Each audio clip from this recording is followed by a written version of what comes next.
मला बातमी कळाली पवार साहेब कुठं जरी असले तर आपल्या आधी त्या कलेक्टरला फोन जातो, एसपी ला फोन जातो, माझा कार्यकर्ता आहे, चुकीचं कार्य करायचं नाही आणि समजून घ्यायचं.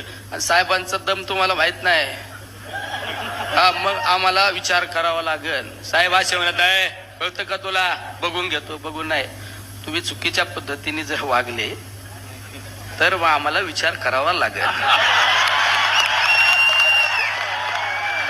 ये इसमें बहुत दम है, इसमें बहुत दम है. नाही तर तुम्हाला दम म्हणजे काय? बघतो का रे हराम. हे ज्याची त्याची स्टाईल असते. मी जर म्हणलं तर बघून घेतो, ते नाही इसमें दम नाही. मला म्हणाल तुला समजत का? नाही तर बघा तुला उलटा पालटाच करून टाकीतो. हे आपली स्टाईल. आवड साहेबांची सुद्धा बघून घेतो लगे. पण या सगळ्या दमात मोठा दम कोणचा?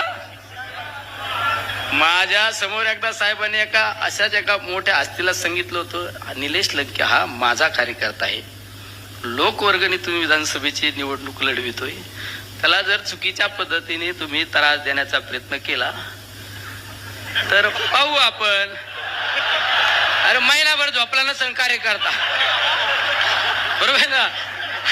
आमच्या जिल्हाध्यक्ष महिनाभर झोपला नसेल. हे त्याच्यामुळे आम्हाला तर कायम टचका असतो, साहेब हसले का आणि साहेब गप का. त्याच्यामुळं आपण सगळ्यात जास्त भेऊन असतो. साहेब हसलेलं गणित तुम्हाला जर कळालं ना, त्याला तुमच्या टांग खालून जाईल.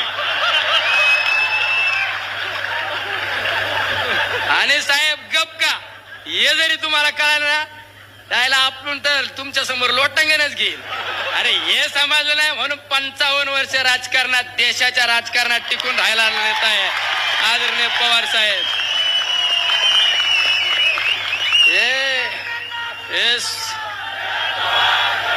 हे सोपं नाही. हे सगळं तुम्हाला गणित शिकवले असते, हे समजून घ्यावं लागत.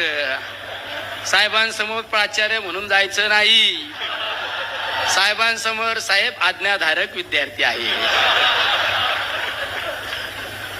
साहेबांची नजर एखाद्यावर पडली ना, त्याचं सोनं होतं. हा परेश आहे, आपल्यातला परेश. त्याचं उदाहरण हे ग्रामपंचायत सदस्याचे स्वप्न न पाहिलेला माणूस एवढ्या मोठ्या दिल्ली सारख्या ठिकाणी गेला.